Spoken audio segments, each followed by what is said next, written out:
Honorable Shri Raghav Chadha. Thank you, sir. Only one thing, that Shri Chadha will not be there tomorrow. He had requested for a jump up, so he agreed to that. Yes, please. Sir, इस bill pay whatever is not within the scope, as per Rule 110, we will go by Rule 110. Rule 110, we'll go by Rule 110. Honorable Shri Raghav Chadha, I'm not allowing anyone else. I'm sorry.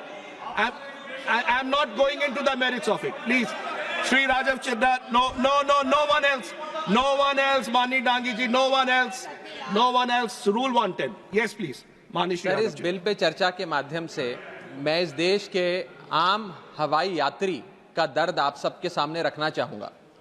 Sir, वादा था कि हवाई चप्पल वालों को हवाई जहाज की सैर कराई जाएगी। आलम यह है सर कि बाटा कंपनी का जूता पहनने वाला भी आज हवाई जहाज की टिकट नहीं खरीद पा रहा है। Economy class is no more economical. Sir, मैं आज इस सदन में बहस पे आने से पहले अपने फोन पर फ्लाइट के रेट चेक कर रहा था। सर, अगर कल मुझे दिल्ली से बंबई जाना हो तो टिकट 14,000 रुपए की है, वन वे की सबसे सस्ती टिकट। दिल्ली से पटना जाना हो तो 12,000 रुपए की टिकट, दिल्ली से बैंगलोर जाना हो तो 16,000 रुपए की टिकट। और सर वो छोड़िए, संडे के दिन यानी कि परसों मैं अपने क्षेत्र पंजाब से दिल्ली आया, मोहाली एयरपोर्ट से चंडीगढ़ एयरपोर्ट से मैंने फ्लाइट ली और दिल्ली पहुंचा। उस फ्लाइट की टिकट 14,500 रुपए की थी। हम सांसदों को तो फ्लाइट की रीइंबर्समेंट मिल जाती है सर, आप उस आम नागरिक का सोचिए जो इस स्काई रॉकेटिंग एयर प्राइसेस से जूझ रहा है। और एक और दिलचस्प चीज है, एक ही सेक्टर की एक ही दिन की सेम एयरलाइन जो अलग अलग समय पर उड़ती है उसके भी रेट अलग है।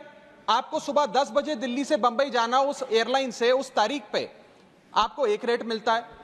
2 बजे की दोपहर की टिकट लेते हैं उसी एयरलाइन पे, उसी दिन पे वो उससे दोगुनी हो जाती है। न जाने क्या लॉजिक है। सर, हमें इस देश में एयर यात्रा को लग्जरी ट्रैवल नहीं बताना सर, आम ट्रैवल बनाना है जैसे कि ट्रेन का है। और सबसे बड़ी बात सर, इस देश में जहाज में उड़ना और जहाज में उड़ के अपनी मंजिल तक पहुंचना आज भी इस देश की बहुत बड़ी आबादी के लिए एक सपना है। अगर ट्रैवल की रफ्तार बढ़ेगी तभी इस देश की रफ्तार बढ़ेगी। सर, दूसरा दर्द जो इस देश का आम आदमी रोज उससे जूझ रहा है वो है ओवर क्राउडेड एयरपोर्ट्स। सर, आज हमारे देश के एयरपोर्ट्स बस अड्डे जैसे बन गए हैं। बस अड्डों से बदतर हालत, बदतर व्यवस्था देश के एयरपोर्ट्स पर है सर। सर, टर्मिनल 1 चले जाइए दिल्ली के, टर्मिनल 2 चले जाइए दिल्ली के, आप हालात देखिए। सिक्योरिटी लाइन से लेकर चेक इन लाइन तक लोग लाइनों में खड़े हैं और लाइनों में खड़े हैं और उसके बाद उनकी फ्लाइट भी इस चक्कर में मिस हो जाती है। एक मुसाफिर सही समय पर फ्लाइट नहीं पकड़ पा रहा क्योंकि वो बेचारा चेक इन और सिक्योरिटी लाइन में ही फंसा रहता है। इतने ओवर क्राउडेड एयरपोर्ट्स आज हमारे देश के बन चुके हैं। सर, आज यात्री का तीसरा दर्द, Honorable members, please let the honorable members speak. Please. Sir, बोलने दीजिए। No, honorable members, please, honorable members. माननीय सदस्य, मेरा समय जा रहा है। Please let him speak. Sir, आज एयरपोर्ट्स पर खाना इतना महंगा है, बाजार के मुकाबले 2 गुना 3 गुना दाम है। एक साधारण सी पानी की बोतल जो 20 रुपए की बाजार में मिलती है वो एयरपोर्ट के भीतर जाकर फूड आउटलेट पे 100 रुपए की मिलती है। आज यात्री जो इंतजार कर रहे हैं अपनी फ्लाइट का, वो पानी पीकर पेट भर रहा है कि कहीं 250 रुपए की चाय और 350 रुपए का समोसा ना खरीदना पड़ जाए। बताइए सर, एक आम आदमी एयरपोर्ट पर अपने जहाज का इंतजार करते हुए क्या एक चाय नहीं पी सकता? क्या इस पर कोई रेगुलेशन नहीं होना चाहिए? क्या कोई अफोर्डेबल कैंटीन का मैकेनिज्म नहीं होना चाहिए?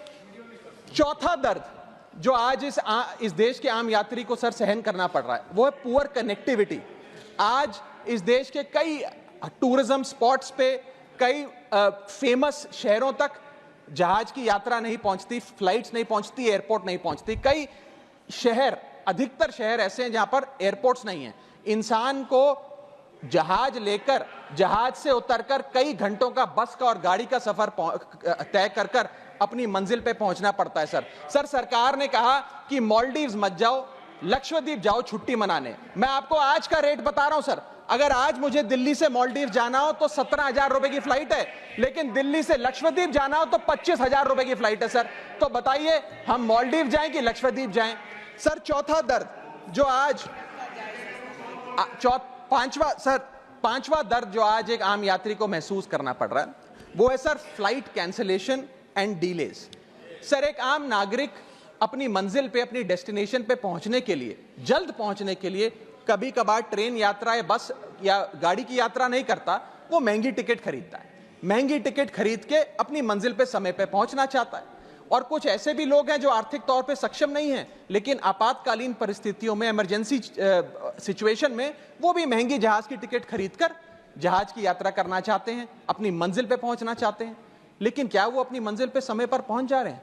निर्धारित समय से 3 से 4 घंटे लेट आज जहाज चलते हैं। और खास तौर पे छोटे शहरों के जो एयरपोर्ट्स हैं वहां पर तो मैक्सिमम डिलेज देखे गए हैं। सर 1 केजी अगर एक्सेस बैगेज हो जाए तो फ्लाइट आपसे हजारों रुपए का किराया वसूलती है, लेकिन कई घंटों के डिले के लिए क्या फ्लाइट हमें कॉम्पनसेट करती है? मैं आज माननीय मंत्री जी को कहना चाहूंगा कि कुछ ऐसा मैकेनिज्म बनाए कि हर घंटे के फ्लाइट के डिले के लिए एयरलाइन आम यात्री को कॉम्पनसेट करे, उसकी जेब में पैसा डाले।